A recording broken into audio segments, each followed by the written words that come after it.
இன்றைக்கி நம்ம பார்க்க போகிற ரெசிபி அதிகமான சத்துக்கள் நிறைஞ்ச முருங்கைக்கீரையை வச்சு சூப்பரான துவையல் ரெசிபி. முருங்கைக்கீரையில் நிறைய calcium, iron, phosphorus, vitamin A, vitamin B, vitamin C இந்த மாதிரி நிறைய நன்மைகள் முருங்கைக்கீரையில் இருக்குது. முருங்கைக்கீரை கண்ணுக்கும் ரொம்ப ரொம்ப நல்லது. கேரட்டில் இருக்கிறத விட 3 மடங்கு அதிகமான விட்டமின் ஏ முருங்கைக்கீரையில் இருக்குது. நம்ம உடம்புகளில் இருக்க நரம்புகளுக்கும் ரொம்ப ரொம்ப நல்லது இந்த முருங்கைக்கீரை.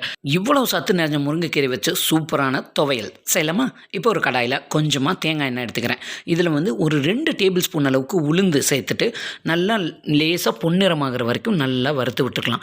பாருங்கள், இந்த அளவுக்கு நல்லா பொன்னிறமாக வறுத்து வரணும். அதுக்கப்புறம் ஒரு 15 சின்ன வெங்காயம் இதோட சேர்த்துக்கோங்க. சேர்த்துட்டு இது கூடயே ஒரு சின்ன துண்டு இஞ்சியும் ஒரு 8 பல்லு பூண்டும் இதோட ஆட் பண்ணிக்கோங்க. ஆட் பண்ணிவிட்டு இது பாதி அளவுக்கு மட்டும் நல்லா வதங்கணும். வதங்கினதுக்கப்புறமா இது கூட ஒரு 5 பச்சை மிளகாய், 2 வரமிளகாய், உங்கள் காரத்துக்கு ஏற்ற மாதிரி மிளகாயை கூட்டி குறைச்சி சேர்த்துக்கோங்க. இது கூட நான் முருங்கைக்கீரையை நல்லா வாஷ் பண்ணி எடுத்து வச்சுருக்கேன். அது 2 கைப்பிடி அளவு முருங்கைக்கீரையை இதோட நான் சேர்த்துக்கிறேன். சேர்த்துட்டு கீரையும் நல்லா பாதி அளவு வதங்கி வரட்டும். இது கூட ஒரு சின்ன துண்டு புளியும் சேர்த்துக்கோங்க.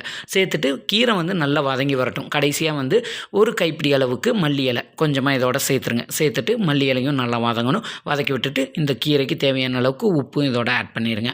ஆட் பண்ணிவிட்டு இதெல்லாமே நல்லா வதங்கி கீரை வந்ததுக்கப்புறமா கடைசியாக ஒரு 1/2 கப் அளவுக்கு தேங்காயும் நான் இதோட ஆட் பண்ணிக்கிறேன். ஆட் பண்ணிவிட்டு இதையும் ஒரு 2லேருந்து ஒரு 3 நிமிஷம் மட்டும் நல்லா வதக்கி விட்டுருங்க.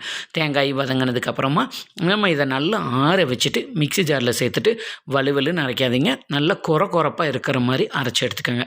அரைச்சிட்டு இந்த துவையலை நல்லா சுட சுட தோசையோ அல்லது இட்லியோ, அதுவும் இல்லையா நல்லா சுட சுட சாதம் போட்டு அது கூட இந்த துவையலை வச்சு ஒரு அப்பளமோ ஆம்லெட்டோ வச்சு சாப்பிட்டிங்கன்னா சாப்பாடு சும்மா போய்கிட்டே இருக்கும். அந்த அளவுக்கு ருசியாக இருக்கும். உடம்புக்கும் ரொம்ப ரொம்ப நல்லது இந்த முருங்கைக்கீரை துவையல். அட்லீஸ்ட் வாரத்துக்கு ஒரு 2-3 முறையாவது முருங்கைக்கீரையை உணவில் சேர்த்துக்கோங்க. இந்த வீடியோ பிடிச்சிருந்தேன்னா லைக் பண்ணி சப்ஸ்கிரைப் பண்ணிடுங்க.